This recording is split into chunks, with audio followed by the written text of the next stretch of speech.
brought to you by King Soybean Oil, Sharda University and Candid. अब बात इंदौर के missing couple case की। कल यानी 5 जून को ललन टॉप के शो में हमने आपको बताया था कि शिलोंग हनीमून मनाने गए राजा रघुवंशी की डेड बॉडी मिली है। उनका अंतिम संस्कार कर दिया गया, लेकिन राजा की पत्नी सोनम का अभी तक कुछ पता नहीं चल सका है। राजा का परिवार मामले की सीबीआई जांच की मांग कर रहा है, जिसे लेकर पीएम नरेंद्र मोदी को एक चिट्ठी लिखी है।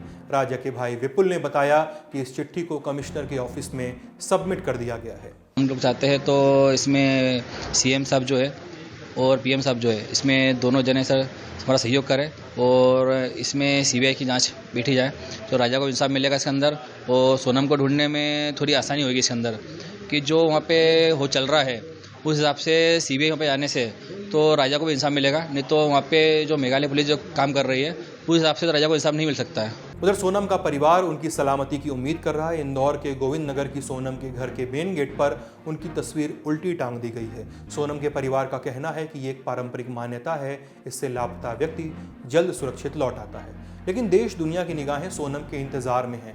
मेघालय के सोहरा में वेई साइडोंग झरने के पास राजा का शव मिला था। सोनम की वहां तलाश जारी है, लेकिन चुनौतियां काफ़ी हैं क्योंकि बचाव दल को भारत के सबसे मुश्किल इलाकों में से एक में काम करना पड़ रहा है। इस दौरान बचाव दल को वहां एक काला रेनकोट मिला जिस पर कुछ दाग लगे हैं। अभी पक्के तौर पर इनके बारे में कुछ भी कहना मुश्किल है क्योंकि फिलहाल अभी तक साफ नहीं हो पाया है कि दाग खून के हैं या नहीं।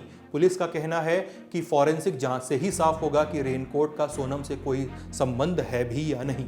पहाड़ों या ऊंची चट्टानों वाले इलाकों में लोग एक नायलॉन की रस्सी के सहारे नीचे उतरते हैं। इस प्रक्रिया को रैपलिंग कहते हैं। इंडियन एक्सप्रेस में छपी आनंद मोहन की रिपोर्ट के मुताबिक राष्ट्रीय आपदा प्रतिक्रिया बल यानी एनडीआरएफ ने रैपलिंग में इस्तेमाल किए जाने वाले उपकरण की मदद से गड्ढे में 200 मीटर तक उतरने की कोशिश की है, लेकिन वहां हालात ठीक नहीं थे। खराब रोशनी और फिसलन भरी चट्टानों के कारण यह काम बीच में रोकना पड़ा। घने जंगल, कम रोशनी और बारिश के कारण ड्रोन भी ठीक से काम नहीं कर पा रहे। 17 सदस्यों की एक टीम कई दिनों से सोनम की तलाश कर रही है, लेकिन खाई के आखिरी 100 फीट तक पहुंचना मुश्किल है। तलाश में 50-60 लोग जुटे हैं। इनमें NDRF, state disaster response force यानी एसडीआरएफ और स्पेशल ऑपरेशंस टीम एसओटी की टीमें शामिल हैं। उनके साथ सोनम के भाई गोविंद भी मौके पर मौजूद हैं। उधर पुलिस को जांच में होम स्टे के सीसीटीवी फुटेज मिले हैं। उसमें राजा और सोनम 22 मई को शिलोंग के होम स्टे में चेक इन करते और उसी दिन होटल से चेकआउट करते देखे जा सकते हैं। फुटेज में सोनम राजा से रजिस्ट्री बुकिंग के सामने बात करती नजर आ रही हैं। वहीं राजा और सोनम ने जो स्कूटी रेंट की थी उसकी लास्ट लोकेशन शिलोंग के ओसरा हिल्स के पास मिली है।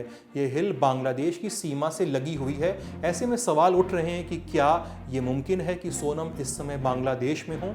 इस बारे में हमने जानकारों से बात की।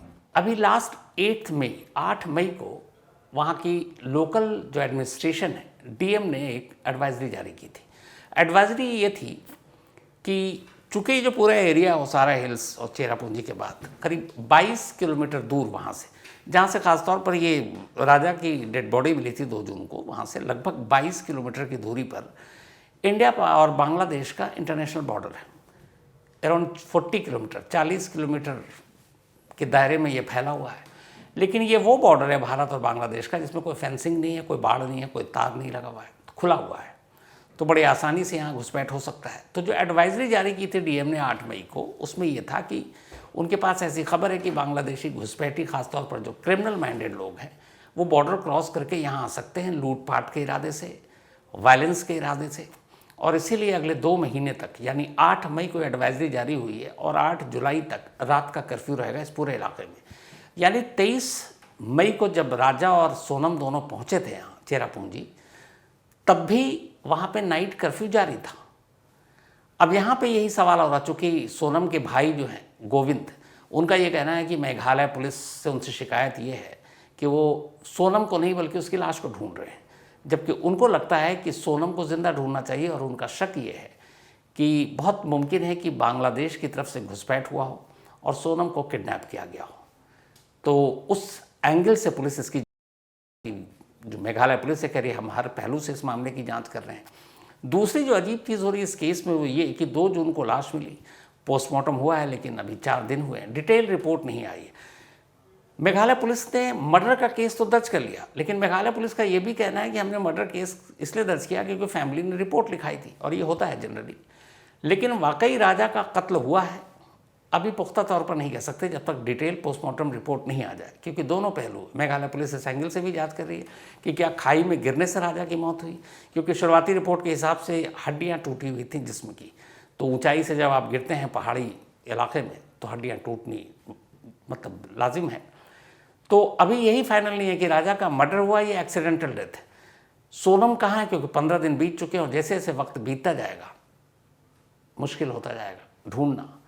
तो अब कोशिश जारी है, सर्च ऑपरेशन जारी है, 60 से ज़्यादा लोगों की टीम लगी हुई है, NDRF, SDRF, SIT, लोकल मॉन्टेरियन जो है वहाँ के, इसके अलावा और भी जो लोकल लोग हैं सभी तलाश कर रहे हैं। लेकिन अफसोसनाक पहलू ये है कि 15 दिन बीत चुके हैं, सोनम अब तक मिली नहीं है और सर्च ऑपरेशन के बाद क्या होगा मालूम नहीं। ये मामला लोकल क्रिमिनल का है, एक्सीडेंट का है, क्रॉस बॉर्डर से आए हुए बांग्लादेशियों का है, फिलहाल कुछ नहीं कहा जा सकता। इस पूरे घटनाक्रम ने मेघालय, खासकर शिलांग में पर्यटकों की सुरक्षा पर सवाल खड़े किए हैं। हमारे कल के ललन टॉप शो में यानी 5 जून के ललन टॉप शो में कई यूजर्स ने इस बात को कमेंट सेक्शन में लिखा भी, टूरिस्ट कितने सुरक्षित तरीके सवाल उठाए जा रहे हैं। बता दें कि मेघालय की अर्थव्यवस्था में पर्यटन एक महत्वपूर्ण हिस्सा है और इसकी राजधानी शिलांग इस क्षेत्र का प्रमुख पर्यटन केंद्र है। पूरब का स्कॉटलैंड के नाम से मशहूर शिलांग अपनी प्राकृतिक सुंदरता और समृद्ध सांस्कृतिक विरासत के लिए जाना जाता है। पिछले वित्तीय वर्ष के आंकड़ों को देखें तो पूर्वोत्तर के राज्यों में असम के बाद सबसे ज्यादा पर्यटक मेघालय गए। केंद्रीय राज्य मंत्री सुकांत मजुमदार ने लोकसभा में बताया था कि इस दौरान मेघालय में 13,71,674 देशी पर्यटक और 19,973 विदेशी पर्यटक आए। 2023 तक पर्यटन उद्योग ने 50,084 लोगों को सीधे रोजगार दिया था। मेघालय के पर्यटन मंत्री पॉल लिंगदो की माने तो पर्यटन मेघालय में रोजगार पैदा करने वाला दूसरा सबसे बड़ा क्षेत्र है। सरकार का लक्ष्य मेघालय को भारत का सबसे पसंदीदा पर्यटन स्थल बनाना है, लेकिन इसके साथ कई चुनौतियां भी हैं।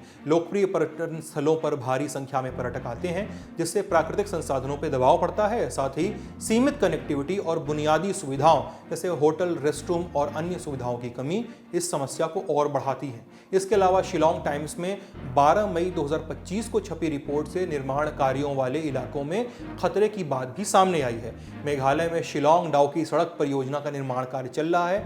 उद्देश्य कनेक्टिविटी और क्षेत्रीय विकास करना है, लेकिन इलाके में सुरक्षा के बुनियादी उपायों की कमी के कारण ड्राइवरों को लगातार खतरा हो रहा है। रिपोर्ट ये भी बताती है कि राइनो पॉइंट से लेकर एलिफेंट फॉल्स, माइफ्लॉन्ग और सोहरा जंक्शन तक ड्राइव करने पर मौजूदा खतरे साफ दिखते हैं। निर्माण क्षेत्रों में जरूरी साइन बोर्ड गायब हैं। सरकार कहती है काम जारी है, लेकिन चुनौतियों से इतर सरकार का प्रयास जिम्मेदारी से भरे पर्यटन को बढ़ावा देना है। इसके लिए टूरिस्ट बडीज प्रोग्राम की शुरुआत भी की गई है, जिसमें स्थानीय युवा काम कर रहे हैं। इसमें बाहर से आ रहे पर्यटकों की हर तरह से मदद की जाती है। ये सब जानकारी हमने इसलिए दी क्योंकि इस घटनाक्रम के बाद सोशल मीडिया पर मेघालय की नाखुश छवि बनाई जा रही है, गोया वहां का हर आदमी बाहर से आए लोगों को लूटने और मारने के उद्देश्य से ही घूम रहा हो। लेकिन मेघालय की स्थानीय जनता इस पर विरोध भी जताती है। कश्मीर की तरह ही वहां के स्थानीय लोग गुहार लगा रहे हैं कि लोग प्लीज वहां घूमने जाएं। ये सही भी है क्योंकि घटनाओं से छवि निर्माण एक फौरी गपबाजी सरीखी है, लेकिन इसका मतलब ये भी नहीं है कि अपराध की घटनाओं पर चिंता न जताई जाए और जवाबदेही न तय की जाए। अभी सोनम और राजा का मामला साफ भी नहीं हुआ है। राज्य सरकार को जल्द से जल्द तफ्तीश पूरी करनी चाहिए और वापस से भरोसा कायम करना चाहिए। इस खबर को यहीं विराम देते हैं।